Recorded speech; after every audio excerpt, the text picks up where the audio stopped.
Est-ce qu'enfin sur 2024, ce que j'entreprends va réussir? Bonjour à tous.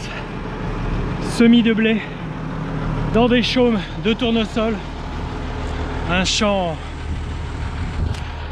des parcelles qui se sont salies du raiggras, du vulpin, du chardon, un tournesol que j'ai tardé à récolter à cause des conditions climatiques très humides.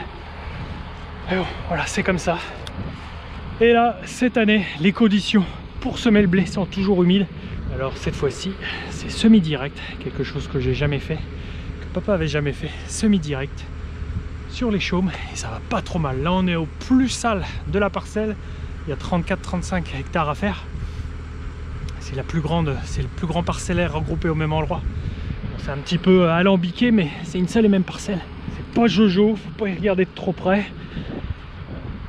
Mais voilà, il pleut pas, c'est déjà ça, c'est pas grand soleil.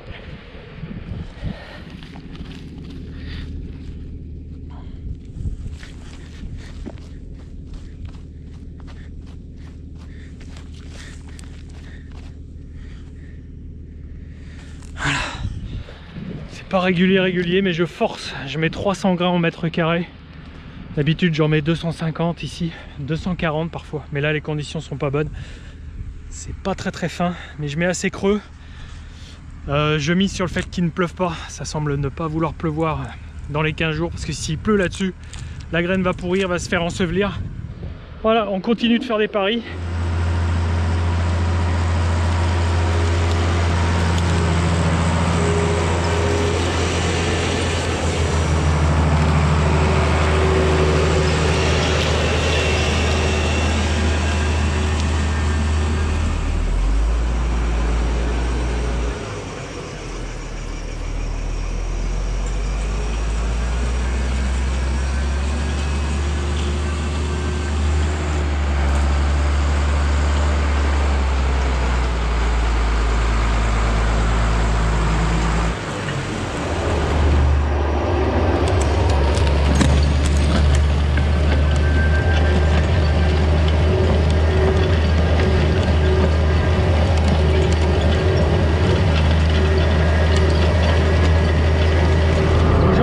Temps, je ne l'espérais plus du tout. Les prévisions météo nous l'annonçaient depuis une semaine. C'était à chaque fois des nuages très bas, un brouillard toute la journée. Et là, ce que j'ai semé, les surfaces du sol commencent à aller, à sécher. Ça, c'est parfait.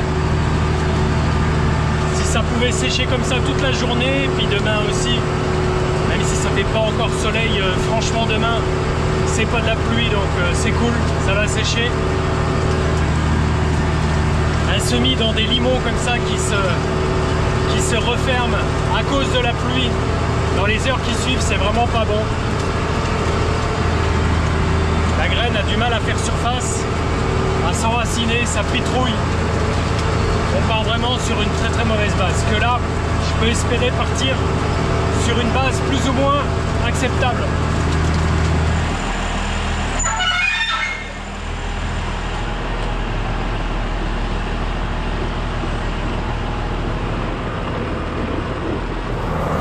Tout à l'heure j'ai essayé de prendre une vitesse de plus, là je suis qu'à 6,5, j'ai voulu aller entre 7 et 8 à l'heure. J'ai l'impression que ça crée plus de bourrage. Les cannes s'emmagasinent plus facilement, plus vite.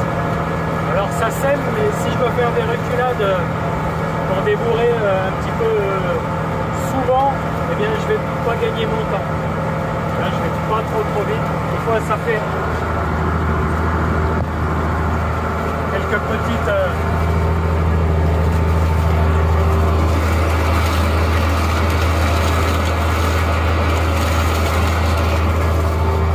ça c'est pas encore trop méchant, c'est pas un gros bouchon, ça arrive à semer quand même autour de la dent. Et voilà, il est parti. Le temps qu'il était resté là, ça a peut-être un peu perturbé le positionnement des graines autour de lui. Et après il y a les autres éléments qui sèment autour, donc ça crée une contrainte. Il y a quelques petits inconvénients. Bon voilà. regarde plus souvent derrière que devant dans les règles. Mais voilà, c'est passé. Il y a des zones où j'ai battu un petit peu plus haut pour éviter de faire rentrer les tiges pourries dans la batteuse. C'est là que c'est un petit peu plus difficile. La circulation des débris est pas trop bonne, mais franchement, je pensais pas faire ce boulot-là.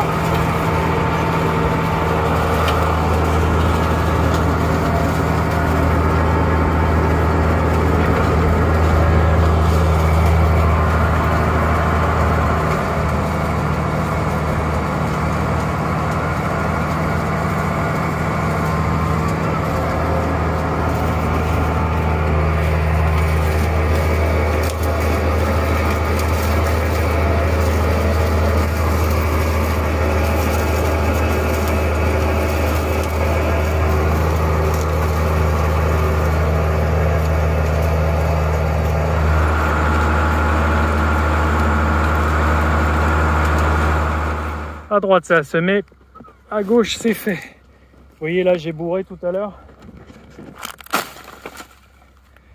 Mais c'est rien du tout, il y a les graines en dessous. Bon là il y en a en surface mais il y en a en dessous. Voilà. Tac. Elles sont là. C'est pas joli de premier abord mais c'est pas joli tout de suite, mais si ça veut lever et pas se faire manger, on n'y verra que du feu, rien.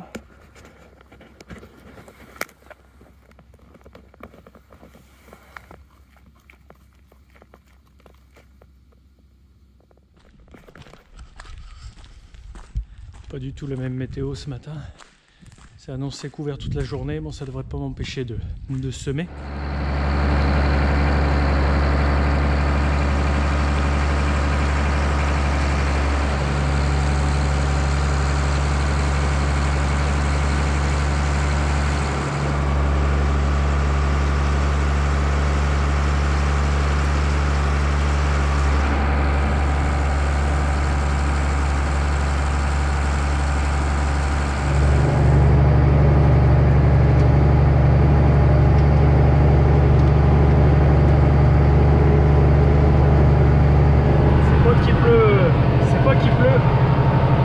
Comme si l'air est tellement chargé, on n'est pas loin de 100% d'humidité dans l'air, le peu d'air qui rentre par les vitres.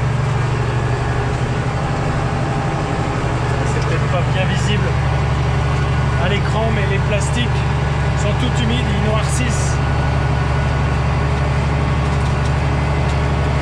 Le semoir se comporte bien. Les cannes de tournesol arrivent quand même à circuler au milieu des dents. Je bourre pas plus ce matin que hier en plein soleil.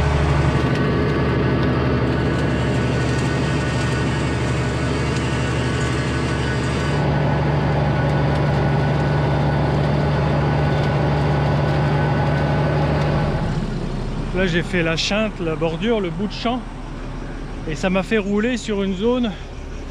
Là, le dernier passage, ça me fait une zone de recroisement par rapport au semis des grandes longueurs. Donc je repasse sur une terre travaillée. Ce que je voulais vous faire voir, dès qu'elle est travaillée, qu'elle prend un peu l'humidité, eh bien elle colle beaucoup plus sur les roues.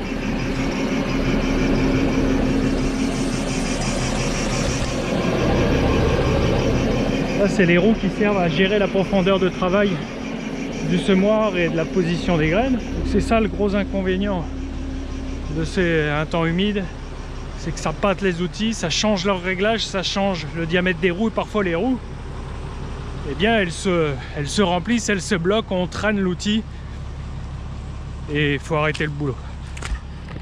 Donc c'est pour cette raison que j'ai pas voulu travailler le sol et passer le déchômeur rapide par exemple pour bien intégrer les pailles, aplanir, boucher les trous de sanglier. Tout ça je le laisse en place. Voilà, qu'ici sur un sol non travaillé qui me reste à semer, eh bien on va beaucoup moins se graisser les pieds, et puis les roues du semoir, du tracteur, etc. Là il y a un semblant de terre fine dessus. Voilà, la graine est là. C'est pas joli, mais il y a pire comme situation.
filmer cette partie-là bien grasse pour vous identifier qu'il y a des zones qui sécheront jamais. Ça n'a jamais cessé, ça n'a jamais séché depuis le printemps dernier. Ça fait des mois que ici c'est la pitrouille. Généralement c'est ça. On arrive à y semer des choses, mais là, bon, bah, j'ai semé dans l'eau, ça fera rien, ça pourrira. C'est qu'une petite zone, ça fera bien ce que ça pourra.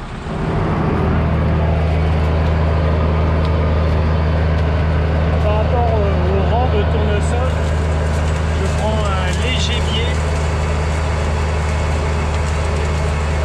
sur une longueur de 400 mètres comme ça, mon point de départ là-bas, et 5-10 mètres plus à droite que mon autre point de départ là-bas à 400 mètres. Une légère ligne, un léger angle pour en fait faciliter et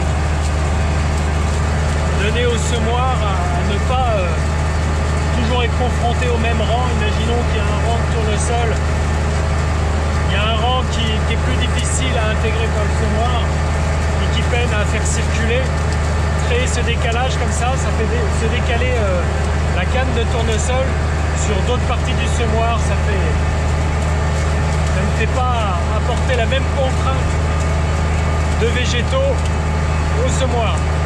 C'est pour essayer de lisser le risque de bourrage.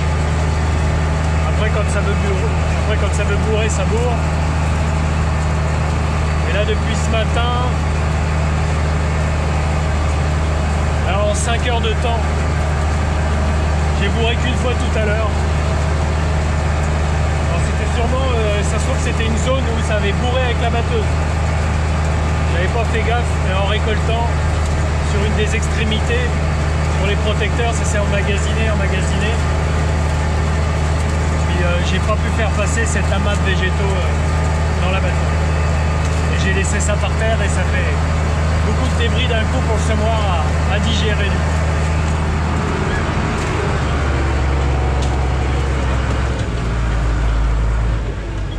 Je jette toujours un œil. S'il y a quelques graines qui tombent, c'est là qu'on les voit tomber au sol. Après, quand je ferai les chintes, ça les intégrera, ça va les enterrer. Ça me permet de voir que le semoir distribue bien.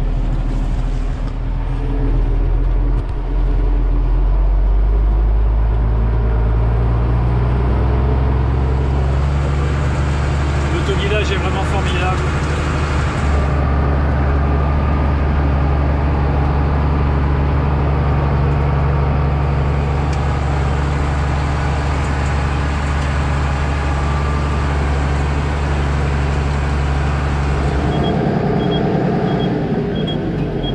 Allez, ça c'est 30 hectares de fait dans les limons, les terres limoneuses maintenant. Les terres argileuses.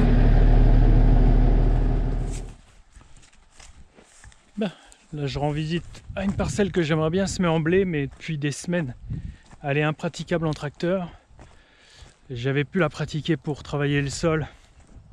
Là il y avait un colza opportuniste qui avait levé suite à un précédent colza.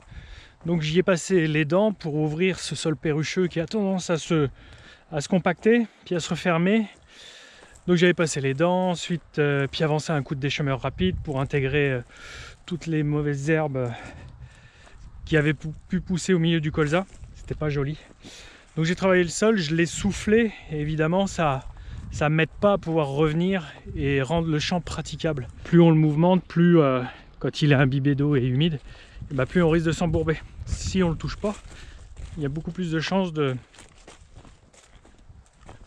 pouvoir y rouler sans problème. Bon bah là je marche à un endroit où il y a quelques semaines je m'y enterrais même à pied. Elle est où cette zone? Par là-bas. Donc là jusqu'à présent ça va bien, c'est stable. Mais il y a du vulpin, du géranium qui a poussé là-dedans. Il doit y avoir du régras qui a poussé là-dedans, du vulpin. Bon, il y a différentes variétés de plantes, hein. C'est ça la diversité. Bon, je rigole, mais c'est pas chouette. Bon, le colza, c'est pas gênant. Bon, pour l'instant je m'enterre pas, c'est où? Ah oui, c'est là-haut. L'idée c'est donc de pouvoir venir ici en tracteur et de le désherber avec du Roundup ou la matière active, le glyphosate. Ça permet comme ça de laisser d'appliquer le désherbant et puis quelques jours après de venir. Ah, c'est ici. On voit mes trous. Bon bah c'est pas mal ça. Je vais aller voir là-bas près de la taille. C'est une parcelle qui fait 5 hectares. Et il faut vraiment que je la désherbe le plus tôt possible. Il faut que je bloque cette végétation parce que vous voyez, ça fait un tapis. Et ce tapis d'herbe retient l'humidité. Et je voudrais semer en direct là-dedans avec les dents, sans travailler le sol, parce que on ne voit jamais le soleil. Pas travailler le sol, semer directement sur une végétation en train de mourir ou déjà morte. Ça ne veut pas sécher. Bon, en tout cas, le sous-sol est stabilisé. Ça me remplit les pieds. Voilà, je préfère venir perdre une demi-heure, parce que là j'ai une autre parcelle aussi à visiter, voir. Perdre une demi-heure à marcher que de perdre une demi-journée à sortir un tracteur embourbé.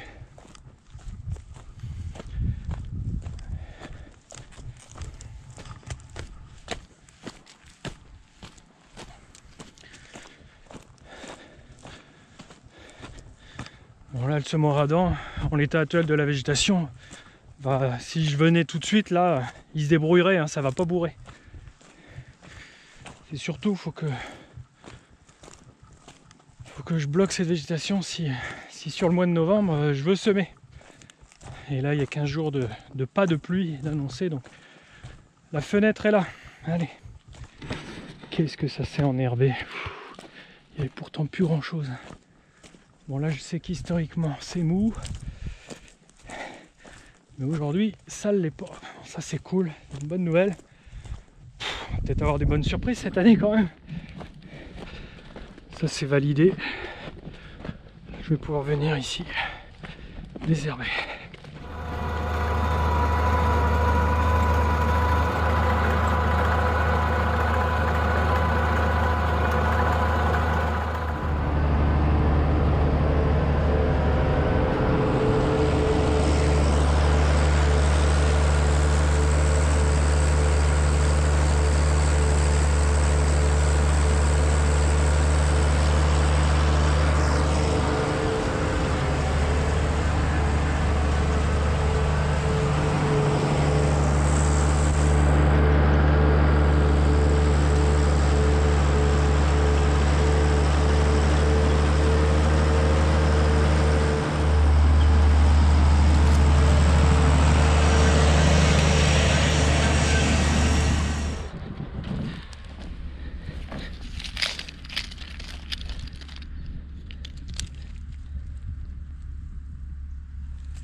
Bon, implantation excellente. Excellente. La surface du sol sèche un tout petit peu, on a un brin de soleil. Les argiles explosent, le terrain je l'ai préparé depuis plusieurs semaines, c'est bientôt plusieurs mois. Il a eu le temps de travailler. Et ça fait une terre très fine, j'arrive à mettre les graines à la profondeur que je veux, sur toute la largeur. Et je prends une bonne vitesse de plus. Il n'y a pas de débris végétaux, tout est consommé. C'était un colza ici. Allez, prends plus vite qu'à fond. Je vous ai pas montré le lancement du chantier et la mise en place. J'ai refait un réglage de descente, de vitesse de descente des graines pour avoir un volume donné. Là je cherche 350 graines au mètre carré, alors que dans les limons j'étais 30-40 graines de moins.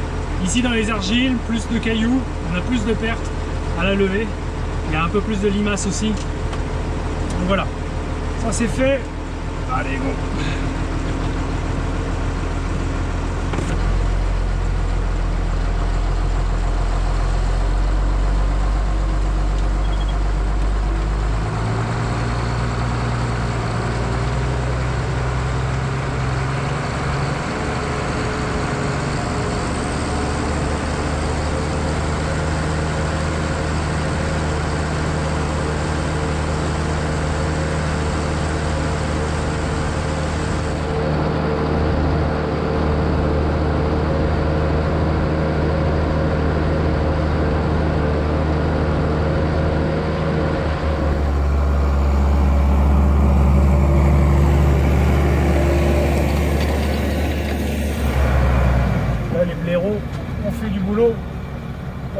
années qu'ils sont installés ici.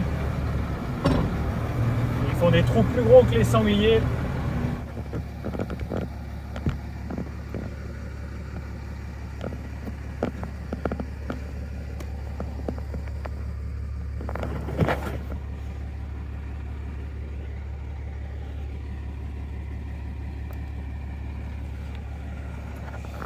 Bon voilà, il y a 1,50 m de trou visible de ce que je vois pour celui-ci. Ça file là-dessous vers les talus. Bon, on avait le soleil ce matin, il est parti, mais c'est pas grave, ça reste tout à fait bien. Bon, en dessous c'est gras, et franchement, je m'attendais à pire, c'est cool.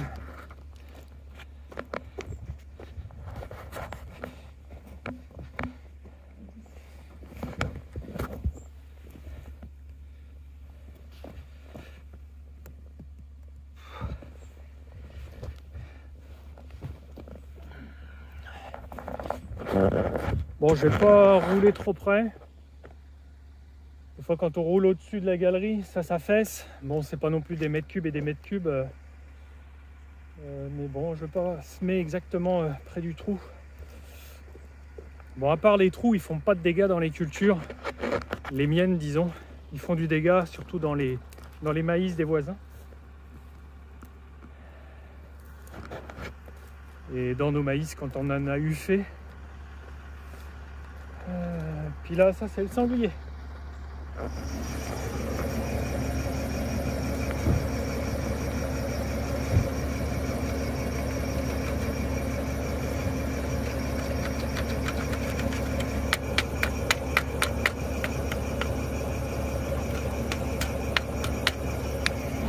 L'outil est un formidable aspirateur à ficelle, à chaîne qui peuvent traîner.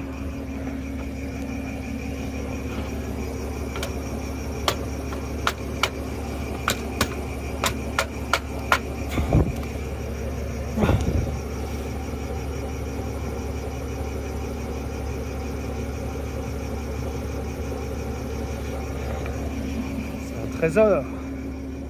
Bon, allez, je regarde si toutes les descentes délivrent du grain. Ça peut bourrer parfois. Ça, c'est mon capteur qui mesure ma vitesse d'avancement et qui délivre l'engrais au plus juste.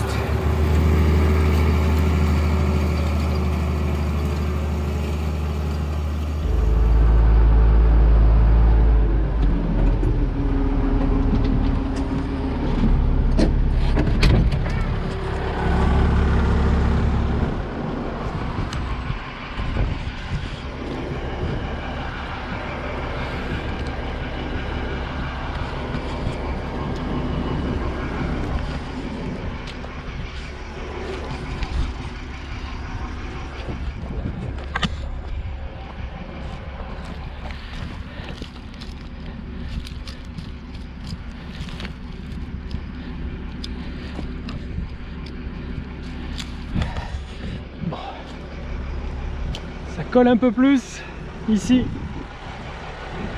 mais franchement je m'attendais à pire.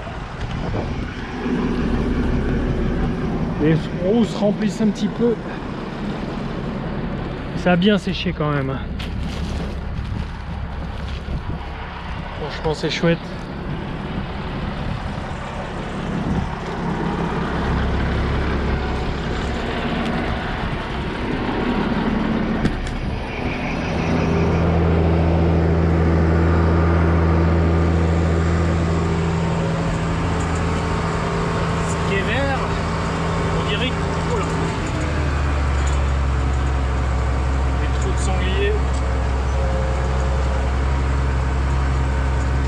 Dans le fond là-bas c'est les vulpins. Ici j'ai une grosse zone de vulpins, j'arrive pas à les contrôler.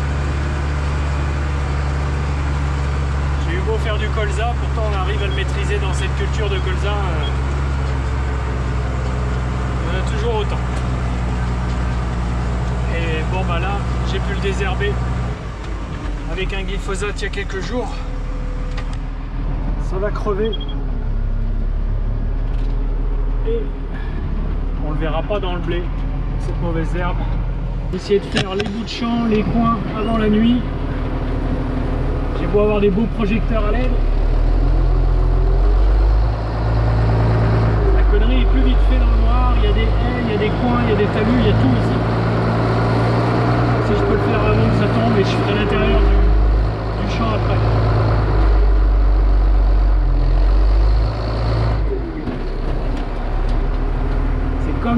C'est comme une case à colorier.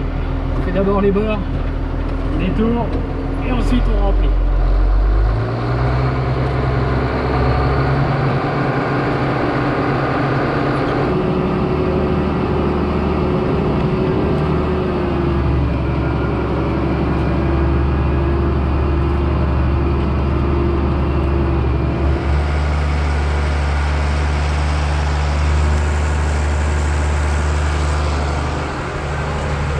Je fais pas l'impasse de l'engrais en localisé. Dans ces terres-là, je loupe pas l'apport de phosphore pour favoriser l'enracinement. Ah, les îlots, ils sont venus ici, ils sont partout. Alors j'ai fait l'impasse dans les limons. Si j'avais eu plus les moyens, je l'aurais apporté. Mais là, cette année, je roule pas sur le blé. Alors j'ai fait des choix économiques et puis techniques pour le coup. Pas le choix vraiment.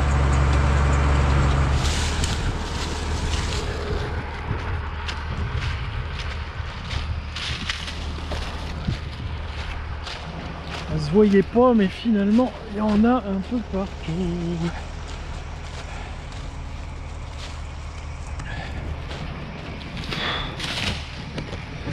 C'est de la semence certifiée que ma coopérative me vend. Je suis garanti que dans ce mélange, il y a les 4 variétés que je choisis.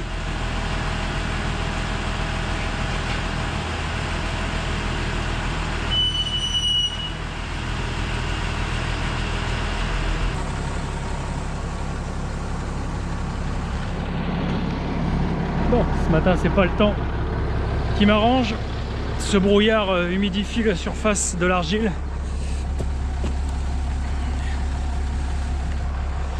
Mais ça va. Le sol est refermé depuis plusieurs semaines, il pleut dessus depuis des semaines. Et c'est pas comme si c'était gratté de la veille. Donc ça colle moins, mais ça colle quand même. Ça remplit les roues. Ça les rehausse de 3-4 cm. Donc là, ce que je vois, c'est qu'il y a beaucoup de graines en surface.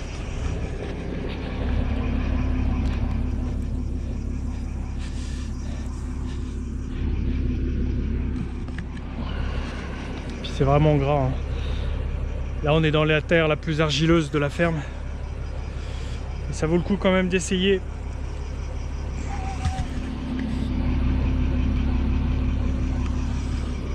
Il y aura des graines en dessous, pas toutes. Je vais changer mon réglage parce que vu que le diamètre de mes roues augmente, et ben ça élève le châssis, ça élève du coup la profondeur de semis. Et ça va pas terrer comme il faut les graines, donc je vais changer ce tirant.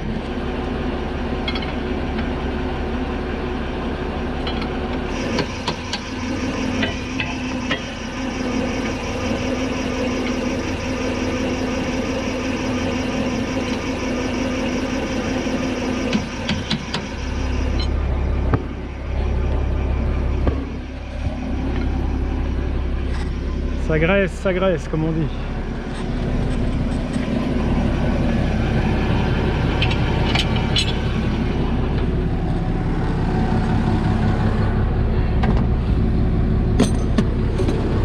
Toute la série de clés pour me dépanner, car hier, ce qui s'est passé à un boulon qui tient la partie ressort et la dent. Ici, ça fait rigidité, ça renforce.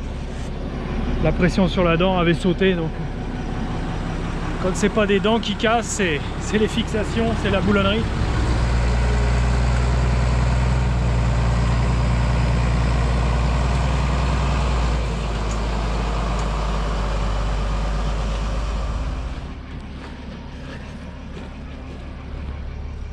Bordure de bois, toujours humide ici. Je sais, mais je regarde pas trop derrière. On est le 10 novembre. Miser d'attendre que ça se rassainisse plus tard, c'est peine perdue, car ici, même s'il pleut plus, toujours une humidité qui remonte comme ça. Des sols, il y a une humidité permanente.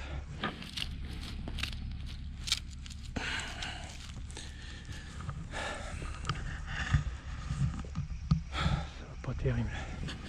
Puis ne pas semer de blé, bah c'est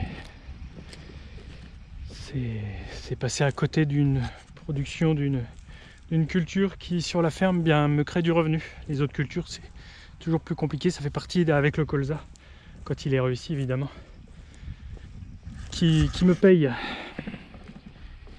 qui a une certaine rentabilité sur la ferme. Donc si je le loupe, eh bien je me loupe globalement. J'adore semer, c'est ma façon culturelle que j'apprécie le plus faire, mais là j'apprécie pas ce que je fais. Mais pas le choix, ou si j'ai le choix, mais c'est le choix du compromis là.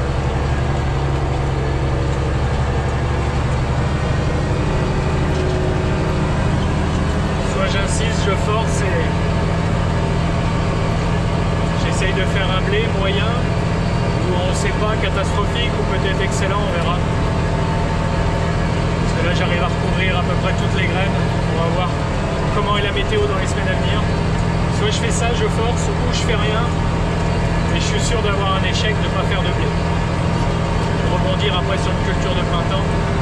C'est pas avec les cultures de printemps que l'on réussit plus à se dégager une rentabilité. Ça reste le blé jusqu'au 10 novembre, ça reste le blé. Les instituts de recherche estiment que jusqu'au 10 novembre, semer une céréale, de l'orge ou du blé jusqu'au 10 novembre, on peut encore exprimer tout le potentiel. Entre le 10 et 20 novembre, de semer dans cette période-là, semer entre le 10 et le 20 novembre, on s'expose à un risque de décrocher 10% de rendement. Au-delà du 20 novembre, on est au-delà de 20% de décrochement de rendement. Bon, passé novembre, il faut réfléchir à... Chacun doit réfléchir à est-ce qu'on fait du blé ou pas. Est-ce que c'est 10-20% de rendement et de potentiel en moins? C'est souvent de fois la part du rendement qui fait notre revenu.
Cette parcelle complètement verte de vulpin, de régras,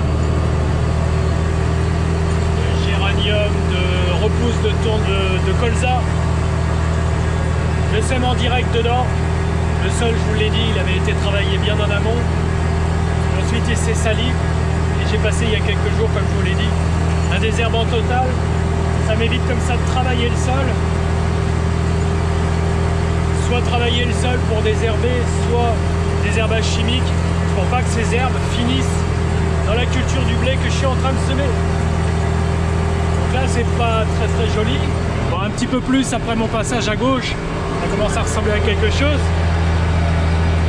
Mais il n'y a rien de régulier, mais d'ici quelques jours, quelques petites semaines, tout ce qui est vert va crever, ça va s'effacer. Et le blé, je croise les doigts, s'il n'y a pas de limaces, s'il n'y a pas d'autres intempéries, c'est lui qui sera vert. Et ça devrait normalement faire un tapis vert, sans irrégularité. C'est l'objectif.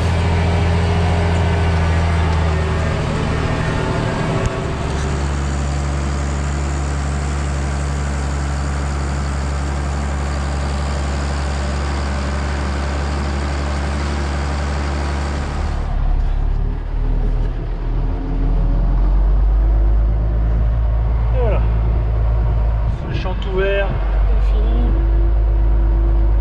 Alors je crois que je l'ai jamais fait en aussi bonne condition. Voilà, c'est comme ça, c'est les circonstances, j'aurais jamais parié.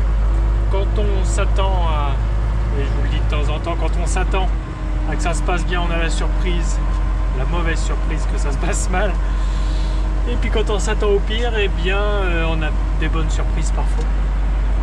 Là, la bordure en bordure, la chinte en bordure de bois, elle est très argileuse et puis toujours imbibée d'eau et pleine d'argile. Et là, ça s'est bien travaillé, ça s'est bien semé. Bon, voilà, ça s'est fortement rassaini ici. Heureusement que papa l'a drainé il y a quelques années. Cette terre perrucheuse et argileuse très vite. À 20-30 cm, il y a la couche d'argile. Allez, on rentre le matériel. Et puis demain, il pleut un petit peu. Ça faisait longtemps. Il reste des orges à faire. Aujourd'hui, il pleut par averse. On va préparer le semoir, l'entretenir pendant ce temps-là pour passer à l'orge. J'ai refait le calcul de descente pour semer pas loin de 300 graines au mètre carré en orge, avec une graine différente, une densité, un poids de 1000 grains différent. Là, on est à 44 grammes en poids pour 1000 grains. C'est de la variété innovatrice. Et c'est la première fois que l'on a sur le marché une variété tolérante à la jaunisse nanisante de l'orge, mais aussi aux attaques de cicadelles, un autre insecte qui pique le plant et puis qui véhicule la maladie des pieds chétifs. Donc là, la génétique nous apporte cet avantage-là. Et c'est autant de traitements en pulvérisation que l'on ne va pas faire avec le pulvérisateur. Si la plante embarque en elle un programme génétique qui ne l'affecte pas, c'est tant mieux. Voilà. Donc ça, c'est par la sélection et puis par l'élimination des individus au fur et à mesure du temps, des années, que les sélectionneurs ont isolé les individus qui, lorsqu'on les affecte de virus, sont peut-être porteurs mais ne les expriment pas. C'est une orge, mais je dis une orge, mais c'est un escourgeon. C'est pas une orge à 2 rangs, sur l'épi il n'y a pas que 2 rangs. C'est un escourgeon, il y a 6 rangs dessus, 6 rangs de grains. Bon, un petit peu d'entretien, là je change les peignes là, qui étaient usés. Celui-là, vous voyez, je l'ai remplacé, il était ici. Puis bah, c'est un peigne qui peigne, donc dans la terre. Alors je sais pas tous les combien je change, mais par saison j'en change peut-être entre 5 et 10. J'ai pas fait gaffe spécialement à l'emplacement, c'est peut-être derrière les roues plus ou moins. C'est important de changer, c'est pas rien, c'est vraiment essentiel. Cette chose-là, ça va refermer les sillons créés par les dents, ça va recouvrir de terre les graines qui peuvent être des fois un petit peu en surface. Donc ça c'est très important. Donc j'en avais qu'un à changer.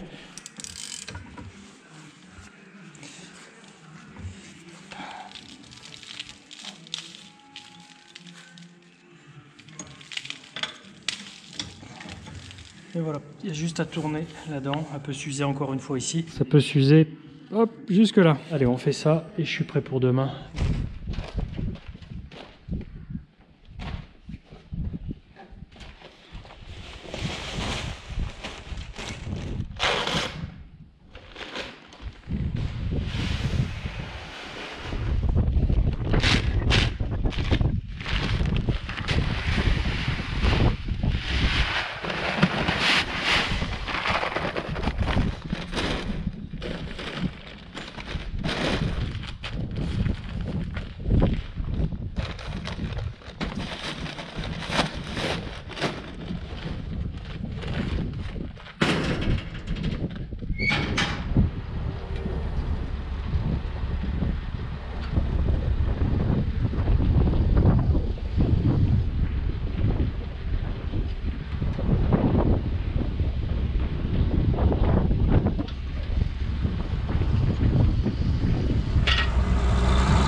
se passe plutôt bien ici dans ces perruches.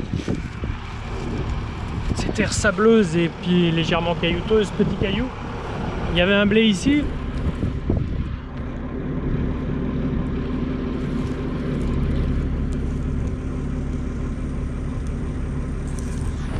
Franchement ça se met bien. Mais les sangliers sont venus ici. Alors j'ai pas labouré, vous le voyez bien. J'ai passé juste un coup de déchômeur rapide. Tous les endroits où les sangliers avaient couché la paille. Ici il n'y avait pas très grand, il y avait un quart d'hectare. Et disséminé un petit peu partout, ça me fait des paquets comme ça.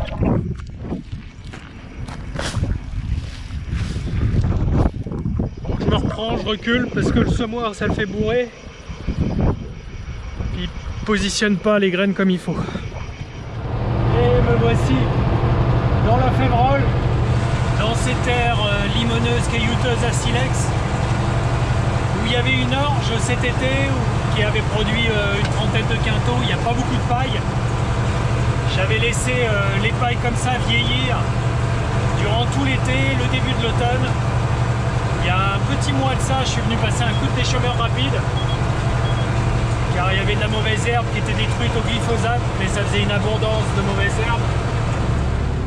Donc ces meubles à 4-5 cm, et puis les graines, j'essaye de les placer vers 8-10 cm. Donc ça pioche dur, ça le racasse, ça se fait pas trop mal. Je vais essayer de finir aujourd'hui. Voilà.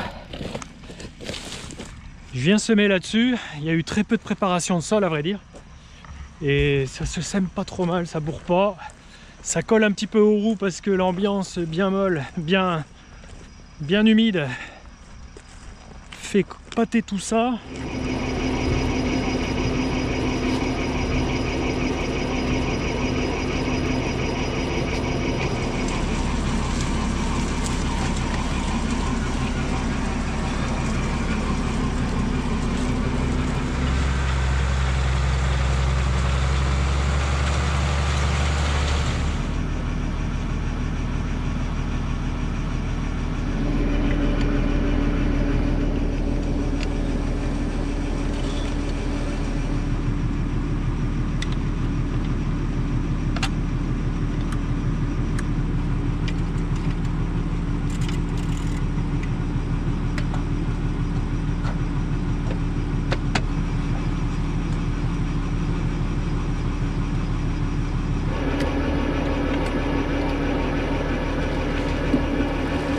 Bon, la chaîne était sautée là-dedans. Bon, ça m'a permis de voir que ça va demander une bonne révision. La chaîne est morte. Et le tendeur, tout ça, c'est pas bien ajusté. Bon, pour les 2 hectares qui me restent à faire, il faut que j'ai un œil comme d'habitude et encore plus toujours dans le rétro à voir si le cardan tourne bien. Pour pas faire de manque.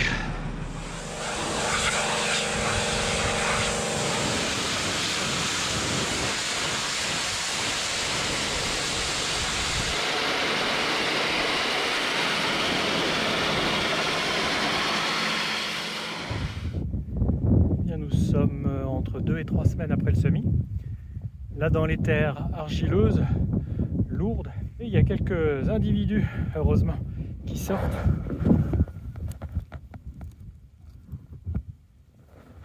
Voilà, c'est pas violent, c'est irrégulier, il y en a un petit peu semé à toutes les hauteurs. Pour la préparation, je le savais, hein, de toute façon, il y en a à toutes les profondeurs, il y en a même en surface à des endroits, c'est pas désherbé.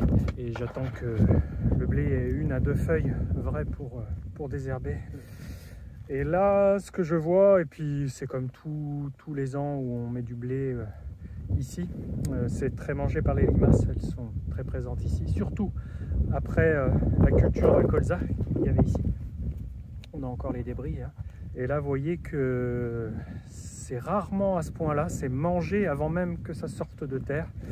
Elle mange le grain de blé avant même qu'il germe, quand il germe. Du coup, il fait jamais surface.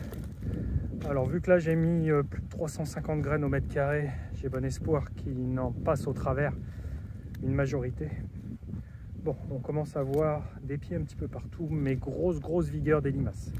Bon, voilà pour ces argiles. On va aller dans les terres limoneuses, semer un petit peu plus tôt. Semé il y a 3 semaines, et là, j'ai vu que ça sortait bien. On va commencer à distinguer les rangs.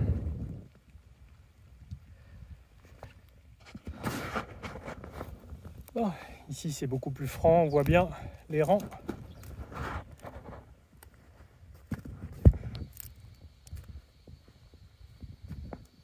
franc aussi, c'est... Et là, j'ai pas mis de granulé anti-limaces. Et ce qui est franc, ce sont les mauvaises herbes. Rien n'est désherbé, donc en même temps que le blé, Vulpin Raigra est en train de lever. Ces petites choses-là, tout fin, plus petit que le blé à côté. Voilà. Ça, c'est de la graminée, hein. Voilà. Ça paraît rien aujourd'hui. C'est très envahissant et très concurrent du blé. Et là, si je veux pouvoir l'atteindre avec un désherbage, c'est dans les jours qui viennent, quoi. Faut pas que je loupe le coche. Bon, en tout cas, le blé est présent. Il n'est pas dans la gadoue, ça a bien filtré. Même s'il a plus 50 mm là. Et du coup, l'avantage que je tire un petit peu de ce semis à la va-vite sans toucher le sol, c'est que j'ai gardé sa portance, sa rigidité.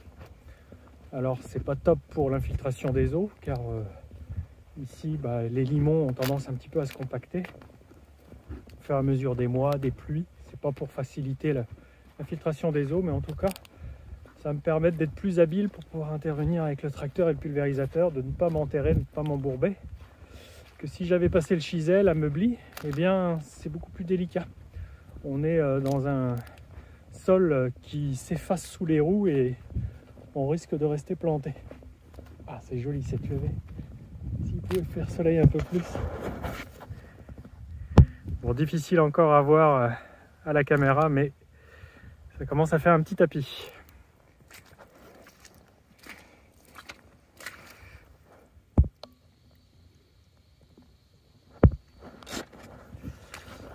Il y a des endroits, quand j'ai semé, c'était la gadoue et c'est toujours la gadoue. Il y a plus de la moitié des blés qui vont dégager dans ces zones-là. Ça va, c'est des coins de parcelles, des contrebas, des... Voilà. La tendance, même chez mon voisin, est un peu humide ici. Et bon, voilà. J'ai quand même mis du blé en mauvaise condition, donc ça fera un mauvais blé. L'implantation est primordiale dans le blé, pas comme dans toutes les cultures.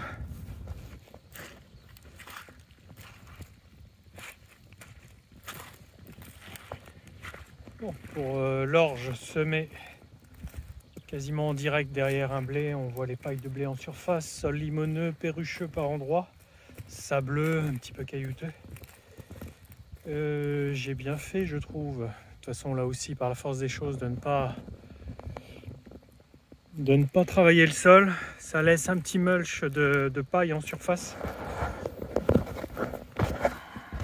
qui évite à cette terre de battre, de se refermer. Ah, j'aurais pas cru découvrir une graine pas loin de la surface comme ça, pas trop mal semée. Et donc là, c'est en train de germer, mais la grande majorité est encore sous terre. Là, elles essayent de se frayer un passage sur une terre qui a reçu, comme partout, une cinquantaine de millimètres. Quelques jours après le semis. Donc là, ça fait à peine 2 semaines, je crois que c'est semé, même pas. Bon, je pense que les limaces sont moins friandes de la graine sous terre. C'est plus quand elle a fait ses feuilles que c'est attaqué. Bon, pour l'instant, pas de granulés anti-limaces non plus. Mais le travail du semoir à dents et puis le non-travail du sol, c'est je trouve un bel aspect de semis. La levée n'est pas encore là. Rien n'est gagné, mais je trouve que j'ai un terrain qui est pareil, là, qui est stabilisé aussi, où je vais pouvoir intervenir si je peux désherber, si la culture lève, je désherberai. Ça, c'est en train de crever parce qu'il y a eu du glyphosate aussi avant le semis. Ah voilà, elle est ici. Un petit peu creux mon histoire, mais c'est en train de germer. Voyez, elle est là. Allez, on va la laisser là. Ça se fait malmener en tout cas. C'est pas top qu'il pleuve comme ça tout de suite après le semis. C'est moins pire qu'en 2019 où c'était la pluie qui nous avait sorti des champs. On n'avait pas pu terminer à temps et là terminé de semer avec la pluie sur le dos. Et bien ici dans cette parcelle justement en 2019 c'était un blé qu'on avait terminé sous l'eau. Bon, ça avait dû rendre une quarantaine de quintaux, hein, là où on en espérait une 70, 75, 80 parfois. Voilà, mauvaise implantation, mauvaise levée, mauvais tout quoi. Allez, et vous voyez un peu comment ça dort. Là il y a des zones vraiment où il n'y aura pas grand chose. Là j'ai semé mais dans l'eau, hein, ça n'avait pas détrempé, hein, même s'il avait fait sec début. Il s'était arrêté de pleuvoir début novembre comme j'ai pu semer, mais ces zones là il n'y aura pas grand chose. Et le matériel est nettoyé, graissé, rangé sous le nouvel hangar. J'avais l'intention de semer des blés en direct dans une luzernière qui date de 3-4 ans. Donc elle arrive en bout de production, en bout de cycle, mais elle peut encore produire. J'avais l'intention de remplacer cette luzernière par une autre que j'ai semée au mois de juin dernier. Mais il n'y a rien de sûr à ce qu'elle puisse passer l'hiver. Elle est très claire et je ne suis pas sûr de pouvoir produire de la luzerne au printemps prochain. Donc dans ce doute, je préfère garder la vieille, ne pas la détruire, ne pas l'ensemencer en blé. Je voulais faire des essais de blé sans fertilisation encore une fois et puis de séparer la parcelle en deux. Donc voilà, les blés, mes objectifs sont remplis. J'ai semé environ 65 hectares de blé, une quinzaine d'orges, 5 de févroles. Mes semis en céréales et en culture d'hiver se terminent là. On est le 1er décembre, je m'arrête là. Une année plutôt compliquée, même carrément compliquée, qui va faire du mal. À la fois à moi et puis aussi aux confrères, surtout dans... Voilà, je parle du secteur et puis je suis sûr qu'il y a plein d'autres secteurs où l'année va nous affecter. Donc comme je vous disais lors de la précédente vidéo, à la fois dans les finances, dans l'aspect économique des fermes, mais aussi l'aspect moral, mental. C'est compliqué. Franchement, je suis pas là à me plaindre, hein, je me plains pas. Je suis là surtout pour expliquer. Et puis vous l'avez compris depuis plusieurs années que le métier n'est pas simple et qu'il est parfois dur. Il faut savoir le dire, le montrer. Voilà, les résultats me concernant ne sont pas là. Je vous avais parlé donc la dernière vidéo du tournesol. Celui-ci a été très difficile à récolter. Les derniers hectares ont été plus que compliqués. Celui qui était complètement couché, aux 3/4 couché, j'ai pas pu le sauver. Et puis d'autres ont complètement pourri sur pied. Donc le résultat, je devais vous tenir au courant, c'est 40-50% de rendement en moins. Par rapport à l'historique, hein, en dessous, voilà, sur une base de 30 quintaux, voilà le résultat. C'est pas un résultat positif, ni zéro, c'est une marge négative, un revenu négatif, c'est-à-dire que je ne gagne pas d'argent, mais j'en ai dépensé plus que ce que cela va m'avoir rapporté. Heureusement, certaines de mes cultures sont assurées contre les aléas climatiques, donc je vais avoir une indemnité d'assurance, mais c'est pas ce qui va faire pour autant un revenu. Certains, et puis quand je montre des sinistres sur les cultures, me disent oui mais ça va, vous avez les assurances, mais c'est pas ce qui fait durer l'économie d'une entreprise, d'une ferme. C'est pas avec ça qu'on peut se projeter. Si plusieurs années de suite on a des sinistres, on ne s'est jamais enrichi grâce aux indemnités d'assurance. C'est une protection du moins pire, en fait, de la situation la moins pire. Ce que je vais tirer comme conclusion, c'est que donc en 10-12 jours de temps, début novembre, on avait une fenêtre pour pouvoir terminer les récoltes, commencer les préparations de sol, les semis. C'est du travail que normalement on fait sur plusieurs semaines, sur pas loin de 2 mois. Là, j'ai dû faire sans ce temps. Donc c'est pour ça que la préparation des sols était sommaire. Ce que je retiens, c'est que le semoir se débrouille bien, même en conditions extrêmes. C'est que à l'avenir, je vais continuer de l'utiliser sur des préparations de sol plus en direct, c'est-à-dire sans travailler du sol. Il se débrouille bien dans les cannes de tournesol. Alors ça a été très grossier, hein. Ça a fait des mottes, même dans les limons, une terre généralement qui est cendre. Ça a fait des mottes, mais quelques jours après les semis, il a plu abondamment et ça a refermé les irrégularités. Les mottes ont fondu, même dans les argiles. Ça a un peu aplani tout ça. Si j'avais fait plus fin, si j'avais préparé le sol, c'est sûr, j'aurais mis les graines, toutes les graines en meilleures conditions de germer.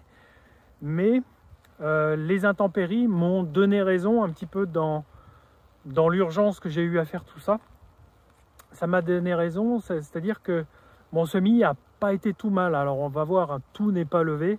Il y a peut-être des endroits où ça a vraiment refermé le couvercle. Il y a eu trop d'eau, puis même dans les argiles, ça est en train de vasouiller, ça respire pas bien. Voilà, il y a des risques de pourrissement des graines. C'est-à-dire qu'entre le moment où on les sème et puis où elles peuvent sortir, eh bien, elles sont sans cesse les pieds dans l'eau et ça est en train d'un petit peu d'arriver.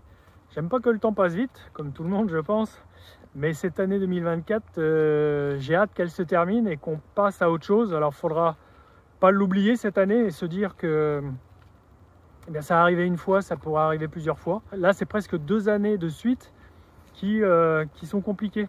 Au printemps on a eu du mal à faire les cultures de printemps. Pour ma part le tournesol, on les a fait tard, ils ont été récoltés tard, la pluie s'est mise là-dedans à la récolte.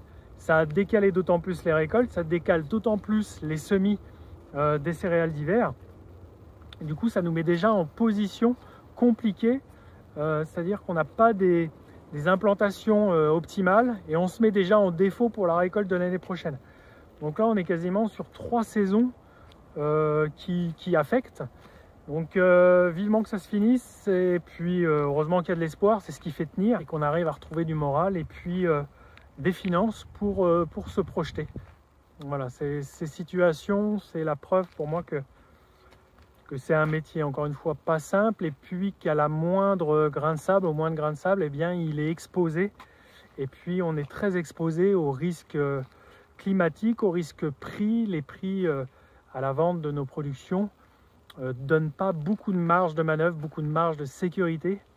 Il y a eu des bonnes années. Après, la fiscalité, je trouve qu'elle n'est pas très bien adaptée. Ce qui est embêtant avec la fiscalité, je trouve, c'est que j'ai connu pour ma part des moments où le revenu était exceptionnellement à la hausse à cause de tensions géopolitiques que vous connaissez.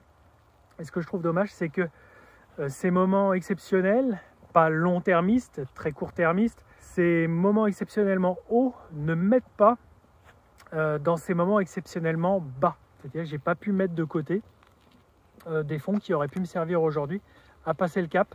Bon, voilà, allez, je vous dis au premier mardi du prochain mois, on sera en 2025 au mois de janvier. Voilà, on part sur une vidéo par mois, chaque premier mardi du mois. Et puis sur la chaîne bonus, pour des extras, des bonus, des vidéos moins montées, plus rapides, plus brèves. Allez, bon courage à tous, à très vite. Salut!